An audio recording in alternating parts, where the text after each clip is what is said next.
Welcome to XXL Moments of Clarity. We got myself, Shaheem Reid, my brother for life, Rahman Dukes, my other brother for life, Currensy, and we got his brother for life right in the background, man. Yeah, absolutely.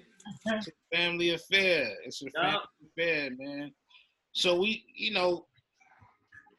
when I see Currensy, man, I just love just talking about the culture and everything because, C is the culture, man, from the cars to the clothes to the sneakers.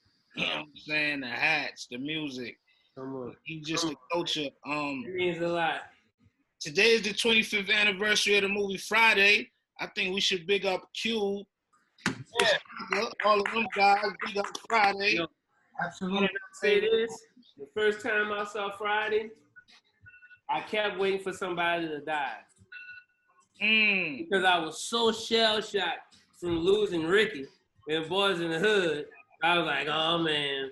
So I'm like, who am I attached to? I'm like, it can't be Smoke because he's like too funny. So I definitely thought Craig was going to fucking get smoked.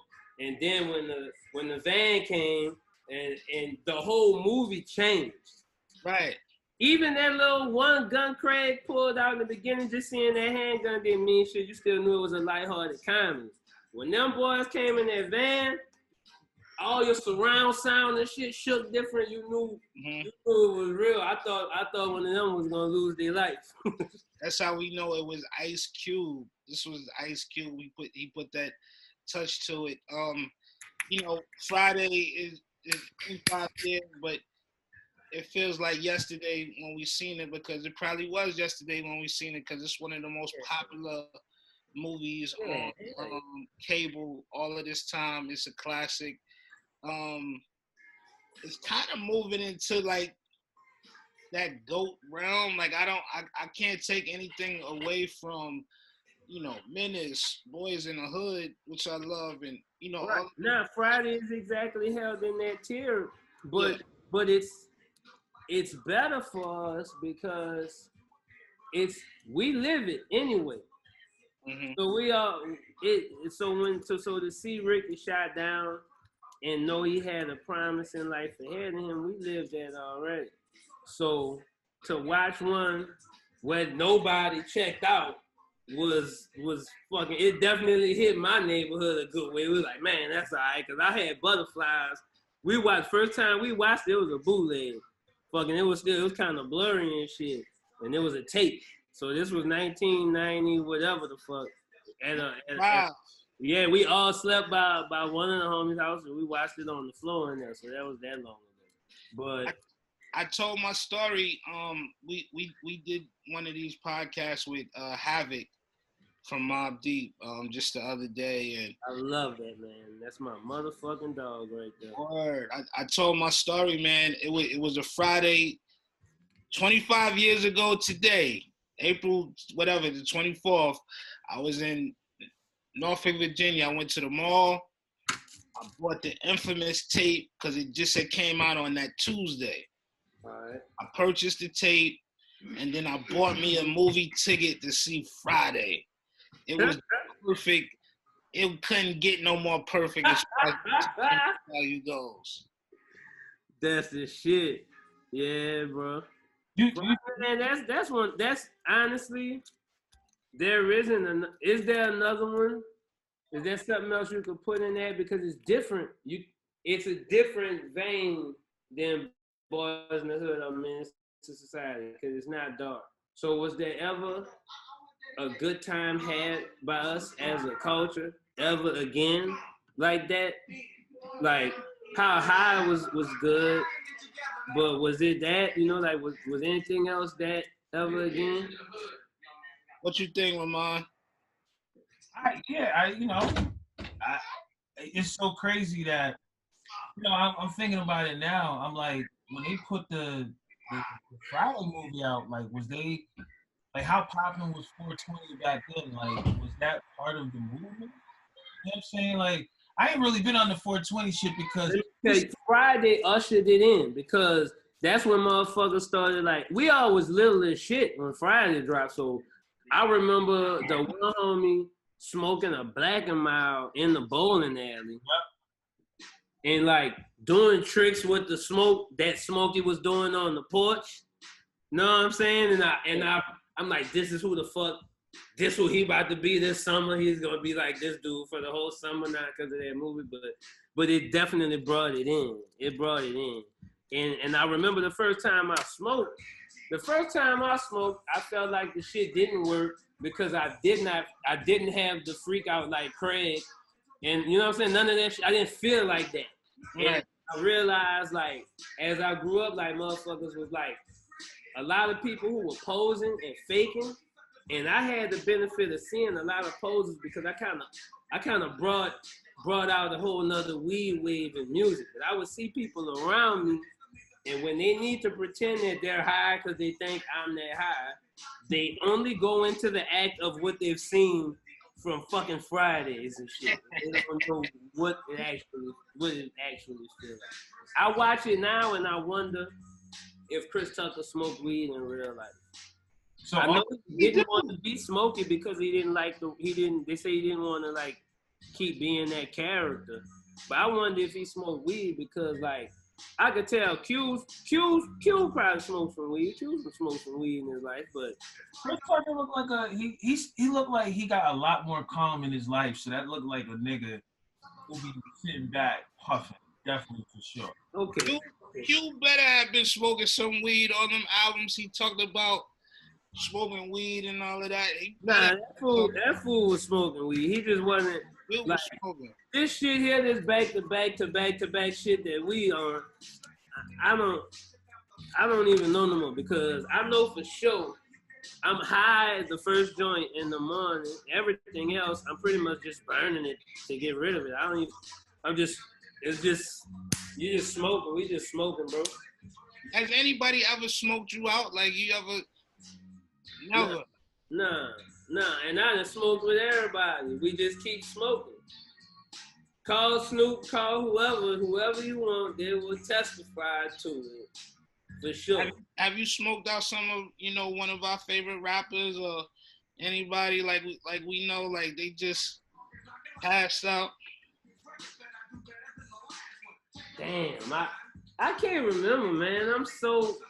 I hate to say it, but like I've achieved a certain level in this realm, this industry now with that.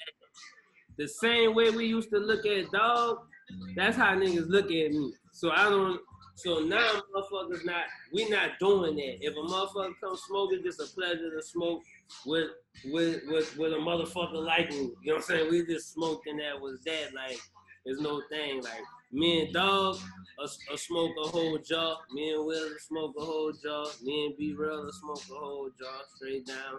Warren G. Fucking you name them. If that's really what they do, then we smoke like that. Fucking Raekwon. I ain't had nobody ever tapped out just was like, nah, I can't no more. Never. Nah, because I only smoked with legends, man. I think you've evolved to like Luke Skywalker status of weed. If Snoop, Redman, Be Real, just because How could I say that without mentioning either of them? Yo, fucking Redman. When I met him the first time, I was in the wheelchair. First time I met him because I had broke my leg. And he told me, he was like, I've been waiting to meet your little stinking ass and see if you really smoke that much weed. And I had fucking weed all in my cast and shit. And he was like, all right. Yup.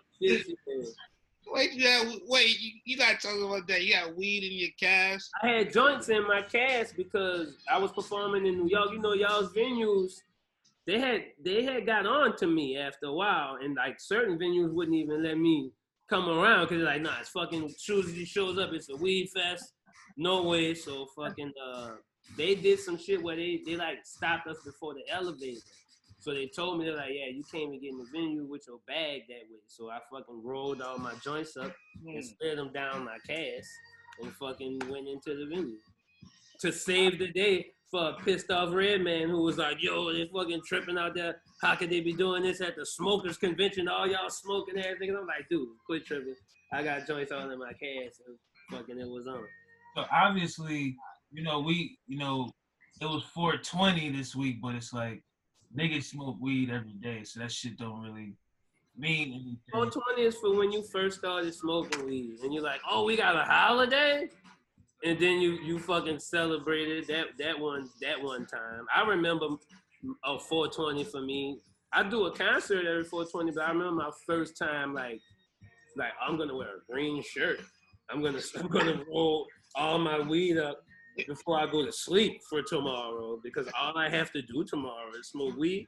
And then at the beginning of the day, I'm like, this what the fuck I did yesterday. Exactly.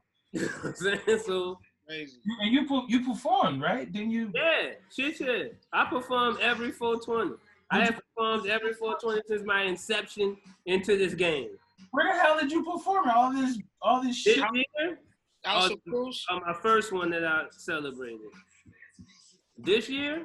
Yeah, you do House of Blues? Nah, fucking it was last week, buddy. It was in the studio via my computer and my live band social distancing from each other with extension cords. We was just spread out throughout the studio fucking making it happen. You ever did any shit like that before? Like, how was it? It was cool because it felt like when I rehearsed for the Jimmy Fallon, like when you go do shows like that and you do that little walkthrough before you go on, you play a little bit of the song to make sure the band know it felt like that. So fuck, it was cool. And I had put on some chains and shit. Nigga ain't put on no jewelry in at least like 5. I don't know how long this shit been gone. You know what I'm saying? But a lot of shit just goes by the wayside. So I hadn't worn nothing. I keep wearing. I keep leaving this on now because it just feels good. I had my rings on this morning. You know, I'm starting to get back into it.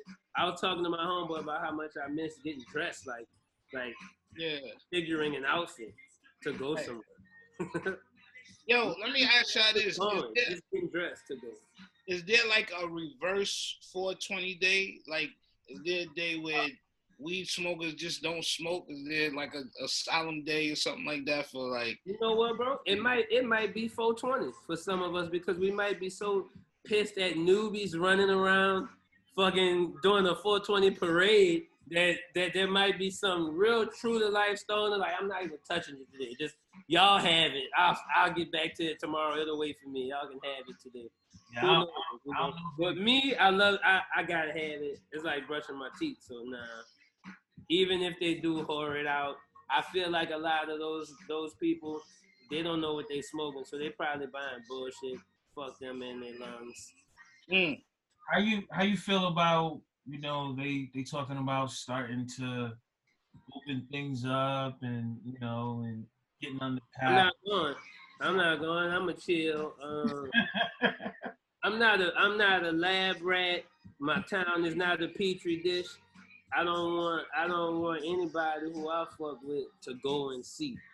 The shit you doing right now, everybody making a few moves. Like I go to the studio and shit, but like I know who I'm around. So I'm just gonna run it like that because I'm pretty dialed into this quarantine now. So I don't know if I wanna, this is cool. I'm fucking with this now. We had one of the first like niggas in the game, like my nigga Fred. Bro, what the fuck? Look, well, we already lost. We lost the DJ. We lost yeah, but fucking Fred. I honestly thought through the energy in the Instagram posts that he was gonna beat it. Right. Me too. Right. What I'm saying? Because I was like, well, he's got the presence of mind to compose these sentences and know that he's uplifting people who are sorry for his situation. So I thought that if I was in despair, if I knew I was on my way out, I wouldn't even give a fuck to lift my fingers to say shit like that. You know what I'm saying? And give y'all hope that I might pull through. So when he said what he said, I was like, fuck, he got this, But what they say about it, like Scarface said, that shit, when it's in there, it's attacking other systems other than your respiratory. So. Yeah, they was saying that. And the shit too is that, we never really, it's like we sit here, we talk about it, and being like, because they was talking about how it's really been attacking like the black community and like the Latino community and shit like that. It's because niggas is fearless. You know what I'm saying? Yeah, for sure. And we ignore shit and just keep mashing. We think a nap gonna fix everything. Put your head down on your desk gonna fix it. And Right. and that's what happens by the time you go in there for treatment, you already on your way out. They like, we going. Yeah, because it's like when you catch it too, man. And I think Fred had asthma. Well, I remember him saying that he had asthma. So, that mixed with the COVID that's crazy. But No, I think about that too, but when I outgrew my asthma in high school. I really think if you're dealing with something, if it's a chronic illness that you're carrying into your 20s, 30s, then this is definitely something you gotta worry about. Not even I'm at the point where I just assume it's everywhere now. I figure I've had it. Like I probably fucking had it one day. You know what I'm saying? Who knows back in I can't remember the last time I didn't feel good, but like fucking that might have been it because it hit everybody a different way. You know what I'm saying? So, That's what they were saying, that a lot of people, they were saying like 1 out of 5 people, definitely in New York, had it, and they don't even have no symptoms and they're not even really aware of it, which is why they're making a big fuss about opening all this shit up, because they like, yo, people don't even know that they have it and they running around. And then it was saying that there is some people who know they have it and they still running around. You know what I'm saying? And that shit. People suck. I don't understand that. They definitely need to just chill. Yeah, I guess are they bitter? Is this out of spite? I think they're in denial and they like, yo, I'm gonna still go about my business. Like I don't give a fuck about whatever. Like, we talk about like the Fred shit, and I think also too, like something within, and it's not even just the black community, it's everybody. It's like you never really understand like how serious the shit is until like if it happens to somebody or God forbid it happens to you, and then you like, oh shit. But it's too late at that point. Yeah. My fucking my grandma had that shit, but she walked it down. I don't know. She just Wow. Yeah, fucking she had a little cough and shit, and they were talking about she didn't feel like she wasn't her active self, like she usually go sit out on the porch and shit. But she's an older lady, so they didn't know really what to do yet. It was like, is this that, or is this just being an old lady who don't really want to do too much today? You know what I'm saying? But they brought her in time, and they kept her for a night, and then the next day she was ready to slide, and so they kept her the other day, and then she went home. She's sitting on the porch looking at cars pass. She chilling. How you planning? Like how you plot? You said you be in the studio and stuff. Like what's one? I mean, the engineer go before me, and we just pretty diligent about cleaning up. And I mean, nobody's bringing nobody. You know what I'm saying? You can't come in that bitch with the homie or somebody who want to play me some beats or shit. I don't give a fuck. You know what I'm saying? Like, my engineer, he's sitting at his little station, and I'm at the fucking writing, at the table and shit. So we got our 6 feet going, and then I'm in the booth after that. You know what I'm saying? So we got our whole thing going. We just don't need no spectators. We don't need nobody to hang. That's just it. You know what I'm saying? And I get up at 7 a.m. and make my little store runs. I get up that early anyway. I got a baby and I got dogs. So I've always woken up stupid early. But I go to the store.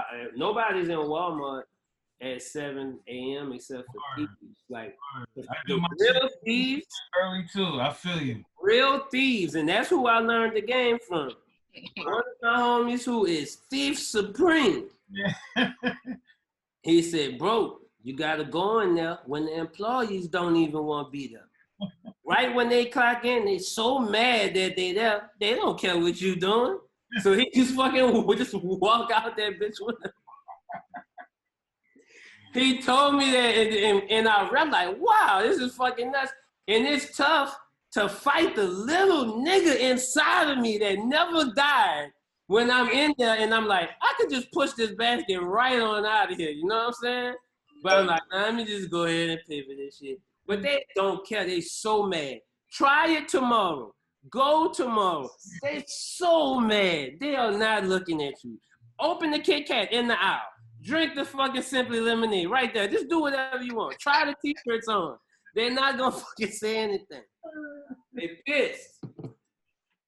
That Simply is amazing, man. See, let me tell you something. Whoa. I hate to keep driving every time you say something. The first time I tried Simply Lemonade, fucking, man, what was this producer? What's my man? Maestro. Maestro used to produce, he produced a couple of records for Lil Wayne. You remember that drop? Maestro. Used to drop beats. He had that shit in his house. I drank so much of it that I had to text my manager to sneak to the stove so we could funnel that shit back into his refrigerator. I'm like, dog, I keep walking off, and it had gotten low. I was like, nah, no way. No way did I pour that much. And when I went back for another cup, it was like that. And I had text Moose, I'm like, bro, we need raspberry Simply Lemonade, and you have to bring it in secretly so we could put it in this dude's refrigerator in his kitchen. Because we was at his house. I tore through all his fucking Simply Lemonade. That was the first time I ever had that shit. It tastes like something somebody made in his house. They got that crack corner. Yeah, I never looked at the nutrition facts. I'm sure it's 78 grams of sugar. Everything is bad for us. Everything is bad for us, man. Yeah, and right now I don't even care. I'm just having fun at this point because who knows? I mean, I watch movies like Outbreak and shit. I know that well, I don't know that for sure, but I've become married to the idea that if the government decides that a certain place is the central location and it's all right there, maybe they'll just nuke the whole city because they don't give a shit. You know, because it's like, they'll be like, yo, we could just blow up this city, but we'll save the world. So I think about that, and here I am in New Orleans, and they keep saying, Louisiana's got the fucking one of the highest things. So I'm like, yeah, they might just blow us off the fucking map just to save everybody. So you on like the outskirts of like Louisiana and stuff? Like how? I'm in New Orleans. I'm like on the outskirts of the city. You know, once you get your paper up, you gotta get behind the gates and shit. But how frequent do you like run through the town and all that? Like every day till they stopped this. Once they closed everything, I wasn't going nowhere. I used to go. You know, my jet, like my office and shit is downtown. Right. I'm like, and I never left. And so I gotta go everywhere. You gotta be, you know what I'm saying? Out here, that's the thing about being somewhere like in a dangerous city, quote unquote, and then you get your paper and everybody's telling you should leave. And once you stay, you gotta make your rounds though. Cause if you don't make your rounds, then that's the first thing that motherfuckers wanna say. Oh, you don't come in, don't fuck around no more. You kind of gotta make your rounds still, and that's like Russian roulette. But that's what I was curious about. You kind of answered the question because you know a lot. You gotta make your rounds because you still here. Like a lot of niggas is like moving to LA and shit like that. Yeah, now you gotta do your thing in your city because motherfuckers like you had to see somebody to make you want to do it.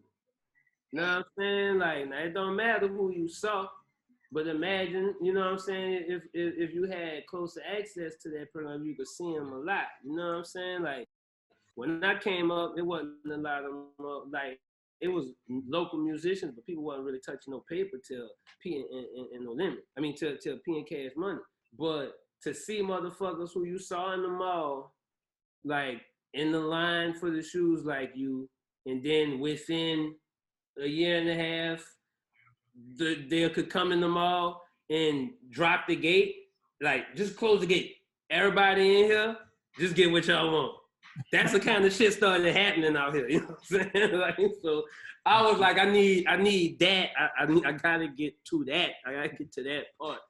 Like that's what I saw. So me, I stayed because I figure like it's still kids that play bingo and that's my car and shit like that.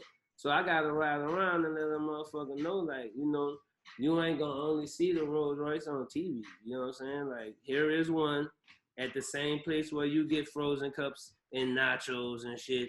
I'm down my grandma stay around the corner from your grandma. You know what I'm saying? Like, that is right there. And my partner got a Lamborghini and my other homie got this.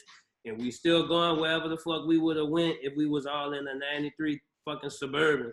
We still going because that make motherfuckers want to do shit. I got a partner from the Cavio Project who have a 488 Spider right now.